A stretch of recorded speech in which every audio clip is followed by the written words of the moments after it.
실제로 겪었던 실화괴담들. 첫 번째 이야기, 수학여행 때 봤던 기묘한 여자아이.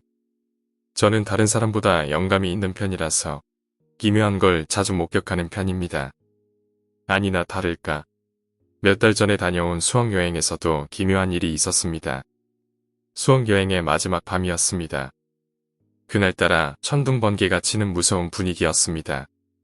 같은 숙소 안의 아이들은 저에게 괴담을 해달라고 졸랐고, 평소 괴담을 좋아하는 저는 기다렸다 싶어서 괴담을 쭉 늘어놓기 시작했습니다.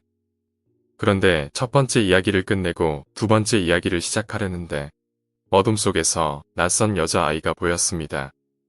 머리를 양갈래로 닦고 원피스를 입은 여자아이. 당시 원형으로 둘러앉아 괴담을 하고 있었는데 그 아이는 K양의 뒤에 앉아 있었습니다. 그래서 저는 K양의 옆에 있는 아이가 무서워서 뒤에 있나라고 생각하고는 계속 이야기를 했습니다만 두 번째 이야기가 끝나고 불을 켰을 때 그 아이는 흔적도 없이 사라졌습니다. 생각해보니 저희 학교는 규율이 엄격해서 머리를 닦을 수 있을 만큼 머리를 기를 수 있는 아이는 없었습니다. 저는 너무 놀라 멍하니 있다가 아이들에게 그 이야기를 해주었더니 아이들은 모두 비명을 지르며 나갔습니다. 한참 후 나간 아이들이 다른 방의 아이들까지 데리고 와서 방에 들어왔는데 그때 한 아이가 말했습니다. 나도 그 아이를 봤어. 여자애들은 모두 경악했습니다.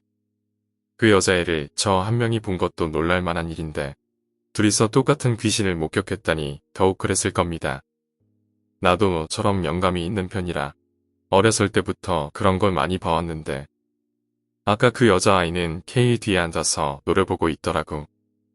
이어지는 말의 순간 K양은 기분이 나빠졌는지 그 아이에게 몇 마디 쏘아댔습니다. 물론 저는 더욱 당황스러워졌죠. 얼굴은 이쁜 편이고 노란색 리본으로 머리를 묶었어. 옷 색깔은 잘 모르겠는데 어쨌든 원피스를 입은 것 같더라고. 소름이 돋았습니다. 저는 아이들에게 아이가 있다고만 이야기했지. 누구 뒤에 어떤 차림을 한 아이가 있다고 세세하게 말하진 않았기 때문입니다. 분명히 그 아이도 저와 같이 그 여자애를 본 것이었습니다. 두 번째 이야기, 수학여행 때 봤던 자살한 여자아이. 제가 살던 동네의 모여 학교에서 있었던 실화입니다. 그 학교 학생들이 지리산으로 수학여행 가기 일주일 전 어느 선생님과 학생들이 비슷한 꿈을 꾸었습니다. 선생님께서 꾸었던 꿈은 학생들이 버스를 타고 지리산으로 향하는 꿈이었습니다. 목적지에 도착한 학생들은 모두 차에서 내렸는데 학생들이 전부 흰 옷을 입고 있었습니다. 이윽고 학생들이 전부 차에서 내린 후에 모두 등산을 하러 올라가기 시작했고 선생님은 밑에서 기다리고 계셨습니다. 한참 뒤 학생들이 내려오기 시작했는데 선생님께선 너무 놀라셔서 꿈에서 깨어나셨습니다. 왜냐하면 학생들 모두가 검은 옷을 입고 있었기 때문이죠. 그리고 어느 학생도 꿈을 꿨다고 합니다. 그 학생이 꾸었던 꿈에서도 역시 학생들이 수학여행을 지리산으로 떠났는데 목적지에 도착한 학생들은 일제히 어떤 낭떠러지 앞으로 이동했다고 합니다. 그리고는 미리 준비해온 검은 옷을 갈아입고선 모두들 낭떠러지 밑으로 뛰어내리기 시작했고 깜짝 놀란 그 학생이 옆을 보니 3년 전에 이 학교에서 자살한 여학생이 좋아라 웃으면서 박수를 치고 있었답니다. 그리하여 이런 꿈 이야기들이 퍼지면서 수학여행이 급히 취소되었다는데 만약 수학여행을 갔었더라면 과연 어떻게 되었을까요? 세 번째 이야기, 이상한 경험. 어느 여름날 같은 아파트 단지에 사시는 아버님의 후배분께서 밤 10시쯤에 놀란 얼굴로 뛰어들 듯 저희 집 문을 들어섰습니다. 그분께서는 마음을 쉽게 진정하지 못하시고 털썩 주저앉아 말씀을 이어나가셨습니다. 그날 저녁 그분께서는 새로 차를 구입해 저녁에 드라이브를 나가셨다고 합니다. 새 차로 기분 좋게 한참을 드라이브하는데 도로에 커다란 수박이 하나 굴러들어와 있더랍니다. 그분은 차를 몰아 터뜨려 버릴까 하는 생각에 수박 근처로 차를 몰다가 누군가가 주워가겠지 싶어서 수박 근처에서 급히 핸들을 돌리고 백미러로 뒤를 돌아보았다고 합니다. 그런데 100m 뒤에는 술에 취한 남자가 인도에 몸을 걸치고 상체만 도로로 엎드린 채 누워 있었다고 합니다. 문득 아저씨의 이야기를 들으며 술상을 준비하는 어머니 곁에서 저도 생각나는 기억이 하나 있었습니다. 중학교 하교길에 버스에 올라 집에 오는 도중이었습니다. 많은 학생들 사이에서 좌석을 잡아 앉을 수 있어 기분이 좋아졌죠. 운전기사의 반대쪽 첫 좌석에 앉아 지금은 없어진 교회의 옆도로를 지날 때 도로 반대편에서 지그재그로 춤추듯 오토바이 하나가 달려오고 있었습니다. 술에 취했는지 빠른 속도로 넘어질 듯 고개를 하는 오토바이에 운전기사도 놀라 중앙선을 침범할까 두려웠는지 속도를 늦추는 운전기사의 옆자리에서 그 모습을 지켜보던 나와 승객들은 모두 흥미롭게 고개 운전을 지켜보고 있었습니다.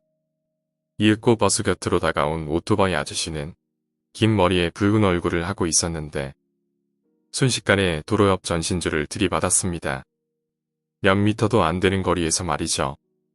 바닥에 부딪히는 순간 오토바이 아저씨의 머리는 잘 익은 수박이 깨어지듯이 바닥에 넓적하게 퍼졌습니다. 마치 검은 머리카락이 달린 피자처럼 말입니다. 네 번째 이야기, 기묘한 아줌마의 얼굴. 제가 초등학교 3학년 때의 일입니다. 너무 무섭고 생생하게 제 기억 속에 남아있어서 아직까지 기억하고 있습니다. 당시 부모님들의 교육열이 한참 달아올랐을 때여서 너나 할 것 없이 학원에 보냈었습니다. 물론 저희 부모님도 다른 집에게 뒤지지 않기 위해서 저를 학원에 보내셨었죠. 그러고 어느 날이었습니다. 그날은 무척이나 비가 많이 내리고 천둥번개도 치는 음산한 날씨가 계속되는 하루였습니다. 저는 평소와 다름없이 절친한 친구와 함께 학원에 가고 있었습니다. 그런데 오늘따라 그 친구에게 심부름이 있어서 다른 길로 가야 했는데 하필이면 그 길은 평소에 안 좋은 소문이 많은 길이었습니다. 그 길은 인적도 드물 뿐더러 무덤가도 많았습니다. 그래서 귀신이 나온다든지 자살한 사람이 많아서 교통사고가 많이 난다는 등의 소문이 많은 곳이었죠. 걷다가 보니 온통 하얀색에 검정색 물방울에 무늬가 있는 원피스를 입고 있는 어떤 아주머니를 보게 되었습니다. 아주머니는 우리처럼 걷고 있는 상태도 아니었고 그렇다고 길가에 멈춰 있는 상태도 아니었습니다. 뭐라고 표현해야 할지는 모르겠지만 저희가 계속 걸으면 걸을수록 그만큼 아주머니와 거리가 멀어졌습니다. 아주머니는 저희 눈에 계속 서 있는 걸로 보였는데 말이죠. 계속 걷다 보니 아주머니와 저희와의 거리가 좁혀졌습니다. 그때 마침 아주머니께서 손지갑을 떨어뜨리셨습니다만 아주머니는 손지갑을 주울 생각도 하지 않은 채 그대로 서 있으셨습니다. 보다 못한 제가 손지갑을 주워드렸고 아주머니는 아무 말 없이 손지갑을 받으시며 얼굴을 스르륵 돌렸습니다. 순간 저는 비명을 지르며 그 도로를 벗어났습니다. 풍성한 머리 때문에 보이지 않았던 아주머니의 얼굴. 그것은 정말 공포 그 자체였습니다. 저를 향해 돌려진 아주머니의 얼굴은 눈, 코, 입 하나 없이 밋밋했습니다. 오늘 이야기는 여기까지입니다. 오늘 이야기가 재미있으셨다면 구독과 좋아요, 댓글 부탁드립니다. 댓글은 저에게 큰 힘이 됩니다. 감사합니다.